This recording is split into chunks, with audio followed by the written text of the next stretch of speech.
ആ പത്രോസിന്റെ കൂടെ അങ്ങ് പൊറുതി തുടങ്ങിയോ? ആ എന്നാ വല്ലപ്പോഴും നമ്മളെ ഒന്ന് ഓർത്തേക്കണേ. എന്നാത്തിനാ? പത്രോസിനുള്ളതേ നമുക്ക് ഉണ്ടെന്ന് പറയായിരുന്നു. അതെ, അത് വേണ്ടപ്പ പറഞ്ഞേക്കാം. എനിക്കിപ്പോ പത്രോസിനുള്ളത് മതി. ഓടത്തേണ്ടി.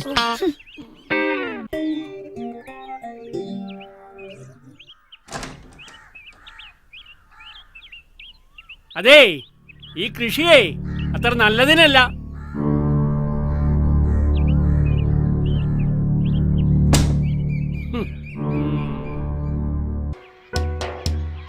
എല്ലാരും എഴുതിയെടുത്തോളി.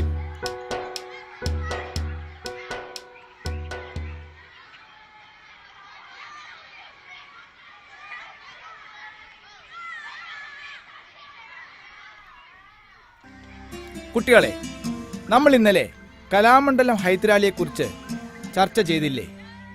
ആ പാഠഭാഗം മാർത്തയൊന്ന് വായിക്കൂ. എല്ലാവരും പുസ്തകം എടുക്കൂ. നോക്കിയപ്പോൾ വന്നവരിൽ ഒട്ടും കാണാൻ നന്നല്ലാത്തത് ഞാൻ മാത്രമാണ്. എന്നെ എടുക്കുമോ? ഊഴം വന്നപ്പോൾ എൻ്റെ പേരും വിളിച്ചു. അഴികളുള്ള ഒരു കളരിയിലേക്കാണ് എന്നെ വിളിപ്പിച്ചത്. അവിടെ 4-5 പേര് ഇരിക്കുന്നുണ്ട്. നല്ല ഉയരത്തിൽ, കണ്ടാൽ തന്നെ തൊഴാൻ തോന്നുന്ന രൂപത്തിൽ ഒരാൾ. മറ്റൊരാൾക്ക് എന്തൊരു ചൈതന്യമാണ്. മൂന്നാമത്തെ ആൾക്ക് ഗൗരവ ഛായയാണ്. ഇനിയുള്ള ആൾക്ക് അധികം ഉയരമില്ല. എന്താ പേര്? ഹൈദരലി. പാട്ട് പഠിക്കാൻ മോഹമുണ്ടോ? പാട്ട് പാടിയിട്ടുണ്ടോ? എന്നാൽ ഒരു പാട്ട് പാടൂ. കന്നേ കനിവല്ലേ. ആ ഇന്റർവ്യൂ കഴിഞ്ഞു. എന്നെ പരിശോധിച്ചവർ മഹാകവി വള്ളത്തോൾ, മുകുന്ദരാജ, കലാമണ്ഡലം നീലകണ്ഠൻ നമ്പീശൻ, കിള്ളിമംഗലം വാസുദേവൻ നമ്പീശൻ എന്നിവരായിരുന്നു. എൻ്റെ ജ്യേഷ്ഠനോട് സംസാരിച്ചത് മഹാകവി വള്ളത്തോൾ ആയിരുന്നു. ആദ്യത്തെ ദിവസം തന്നെ ഞാനത് ശ്രദ്ധിച്ചിരുന്നു. ഞാൻ ഇരുന്നതിന് തൊട്ടടുത്തല്ല മറ്റു കുട്ടികൾ ഇരുന്നത്. അല്പം നീങ്ങിയുള്ള ആ ഇരിപ്പ് എന്തുകൊണ്ടാണെന്ന് എനിക്ക് മനസ്സിലായി.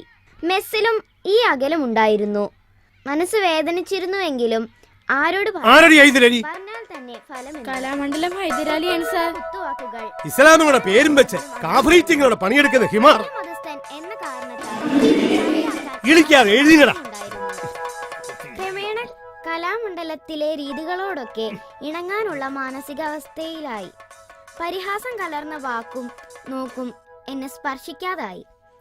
എന്നാൽ എൻ്റെ അരങ്ങേറ്റം ചർച്ചാ വിഷയമായതിനു പിന്നിൽ പല കാരണങ്ങളും ഉണ്ടായിരുന്നു. കഥകളിയുടെ ചരിത്രത്തിൽ ആദ്യമായിട്ടാണ് ഒരു മുസ്ലിം ബാലന്റെ അരങ്ങേറ്റം നടക്കുന്നത്. ഭാഷിതം സാതദ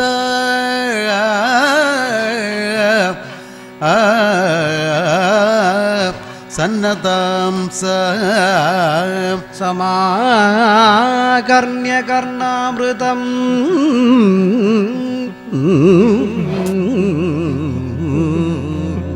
ചിത്രലേ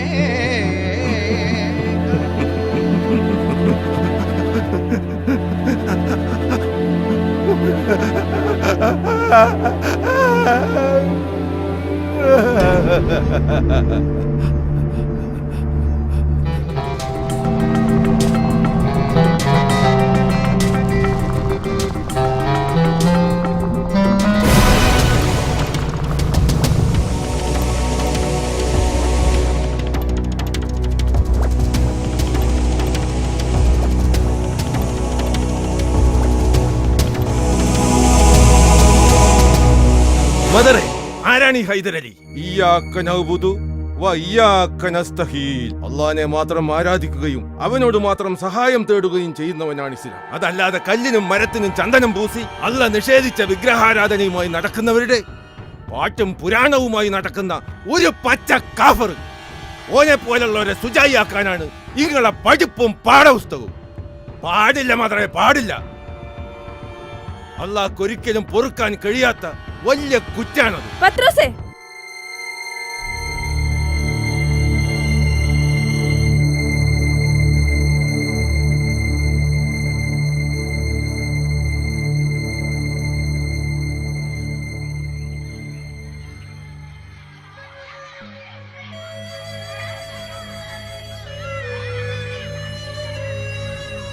നിനക്ക് എന്ത് പറ്റി പത്രോസേ?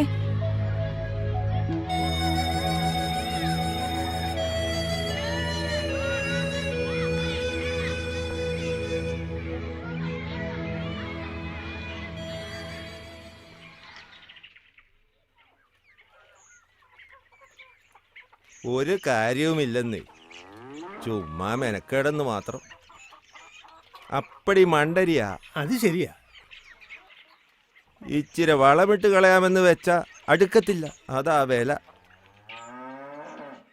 ഇനി തേങ്ങ പോലത്തെ 10 എണ്ണം ഉണ്ടായെന്ന് വെച്ചാലോ, തെങ്ങിന്റെ മണ്ടേ കയറി അത് ഇട്ട് തരാൻ ഒരാളെ കിട്ടുമോ? കിട്ടത്തില്ല. എല്ലാം ചുമ്മി പിടിച്ചേച്ച് കടയിൽ ചെന്നാലോ, ചുമ്മാ കൊടുക്കാന്ന് വെച്ചാലും കടക്കാരന് വേണ്ട. പിന്നെ ഈ കൃഷി എന്ന് പറഞ്ഞ ഒരു ശീലമായി പോയി, അതുകൊണ്ട് അങ്ങനെ പോകുന്നു. അപ്പടി നഷ്ടമാന്നേ. അധ്വാനിക്കുന്നവന്റെ നെറ്റിയിലെ വീർപ്പ് വറ്റുന്നതിന് മുമ്പ് അവന് പ്രതിഫലം നൽകുക.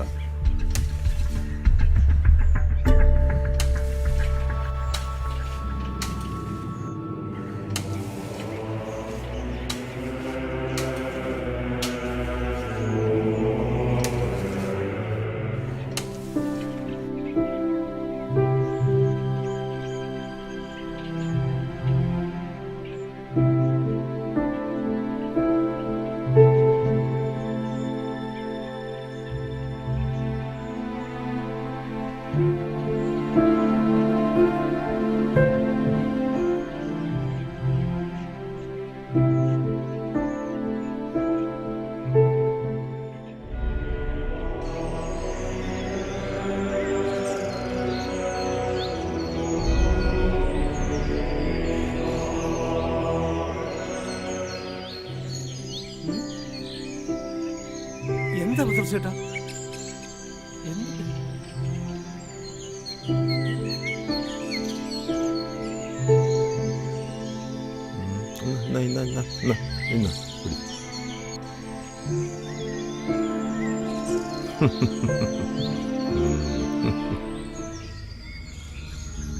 ഇയാൾക്ക് ഇതെന്താ പറ്റി?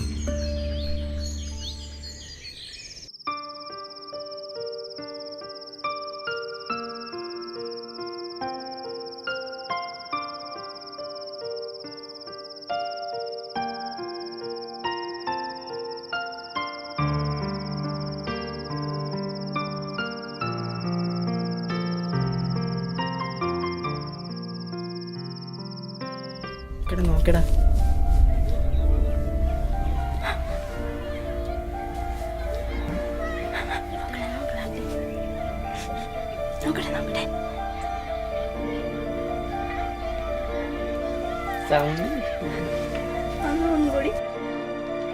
എന്താടാ അത്?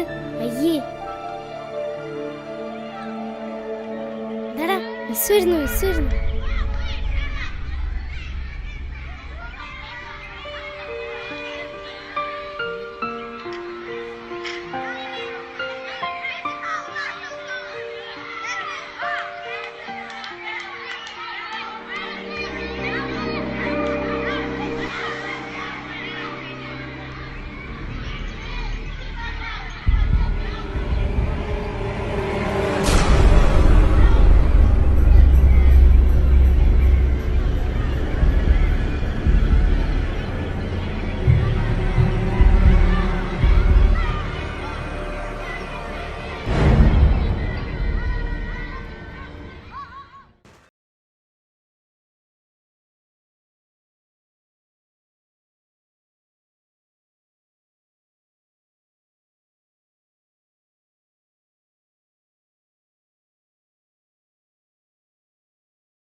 ഞാൻ പോക്കു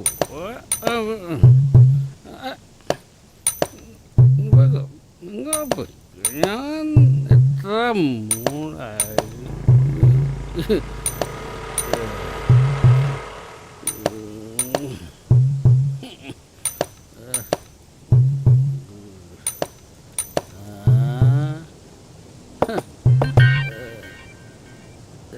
നിൽക്കുക ഒന്ന് നിൽക്കുക